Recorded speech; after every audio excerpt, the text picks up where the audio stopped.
Ni hao, Wotapongyuman. Well, spring is in the air and things are warming up here rather quickly.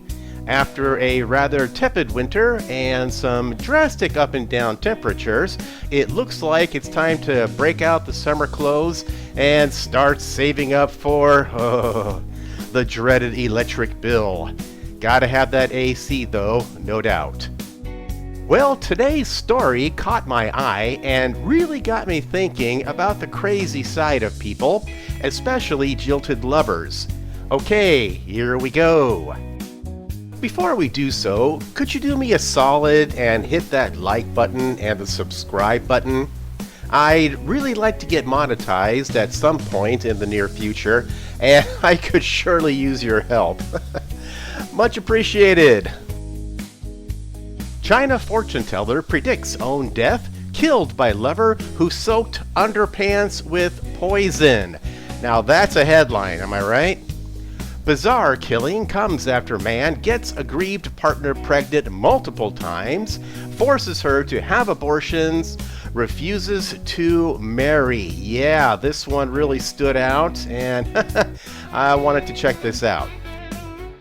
Okay, to start with, I've seen fortune tellers here in Guangzhou, but only in the remote outer districts, not in the more modern business areas like where I live.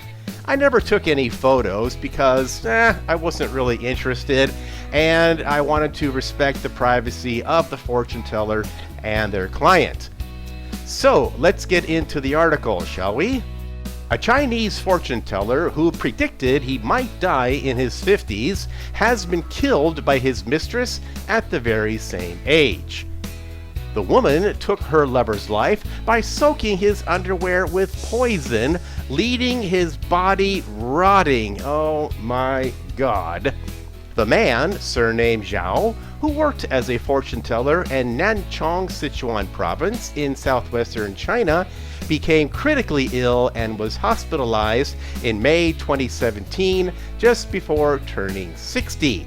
Despite extensive medical efforts, Zhao passed away, and a judicial examination, what on earth is that? Confirmed that he had died from paraquat poisoning. More on that later. Paraquat is a highly toxic and fast-acting herbicide known to be particularly harmful to the lungs, kidneys, and liver when absorbed into the human body. Now, when I saw the word paraquat, it brought back memories of the 1970s when the US government used helicopters to drop paraquat on Mexican marijuana and opium fields. Here are some more details about that operation. During the late 1970s, a controversial program sponsored by the US government sprayed paraquat on cannabis fields in Mexico. Following Mexican efforts to eradicate marijuana and poppy fields in 1975, the United States government helped by sending helicopters and other technological assistance. Helicopters were used to spray the herbicide paraquat and 2,4-D on the fields. Marijuana contaminated with these substances began to show up in U.S. markets, leading to debate about the program. I also found some more info concerning how it was dealt with by the growers. The peasant growers of the Sierra Madre soon developed a new strategy to combat the herbicides. Paraquat kills in the sun. Its chemistry requires about 3 days of ultraviolet rays in order to destroy the plants on which it has been sprayed. To save the marijuana, peasants began to rush out and harvest the plants minutes after the helicopters were gone. They put their plants in bags to shield them from the sun. Even though they had been sprayed, the leaves of plants so shielded did not yellow. The plants appeared normal, so the peasants could sell them as if they were uncontaminated. The result? Contaminated marijuana was mixed into the approximately 3,000 tons of Mexican pot smuggled annually into the US. So yeah, this turned out to be a very futile gesture, no doubt about it. I even remember an SNL skit around this time about this, featuring John Belushi and Gilda Radner. Yes, I'm that old. Shut up.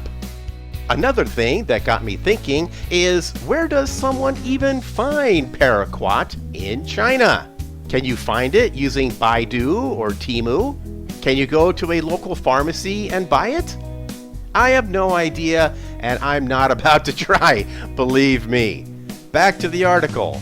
Zhao had once predicted, in my 50s, I will face a life and death catastrophe.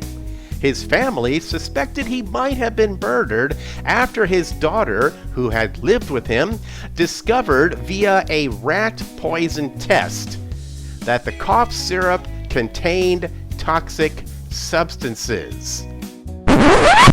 Hey, wait a minute. The headline didn't mention anything about cough syrup, just underwear. And what kind of a detective is the daughter? She just happened to have the cough syrup tested for poison? That is one hell of a hunch, I must say. You look all around the house, looking for anything possibly suspicious, and determine that the cough syrup needs testing. And how does one go about this? Is there a poison testing facility listed online somewhere? Really light on the details here. Moving on. This led the family to report the incident to the police, and after an investigation, authorities uncovered the involvement of the mistress, surnamed Jing. In 2011, Jing's mother was diagnosed with terminal cancer, and Jing sought Zhou's help, hoping he could resolve her mother's calamity. Yeah, fortune tellers can cure cancer. Got it. The couple later developed a romantic relationship, during which Zhou repeatedly made Jing pregnant and forced her to have abortions. What an asshole. Although Jing repeatedly asked Zhou to marry her, he refused and even reconciled with his ex-wife. There's an ex-wife in the mix now. Oh boy.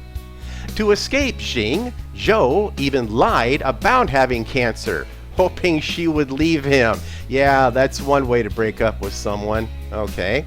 However, Jing believed that Zhao had ruined her life and even threatened to jump from a building. Later, she sought her revenge. Mwahaha.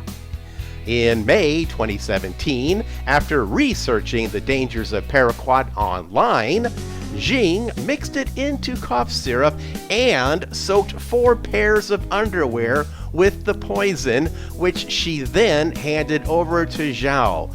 Okay, so she did do her homework on this, but I don't know, why do both? Why the underwear and the cough? I don't know. Okay, let's just plug ahead. After drinking the cough syrup, Zhao experienced sharp pain in his throat. Duh. And when he wore the poisoned underwear, oh my god, his body began to rot. Crotch rot. Is that a thing? Oh man, that's terrible. Then we have Jing was sentenced to 14 years in prison for intentional homicide in September 2024. So 14 years for killing somebody. Well, I don't know. It is what it is. China fortune teller predicts.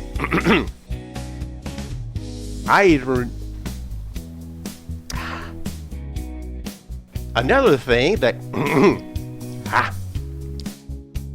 his family suspected he might. Whoa, wait. What an idiot! Oh, what a loser! So that's all I got for today. Thanks for watching, and be sure to like and subscribe to this channel for more stuff. And if you're feeling generous, toss a buck or two into my PayPal account. The deets are in the description. 再见 for now.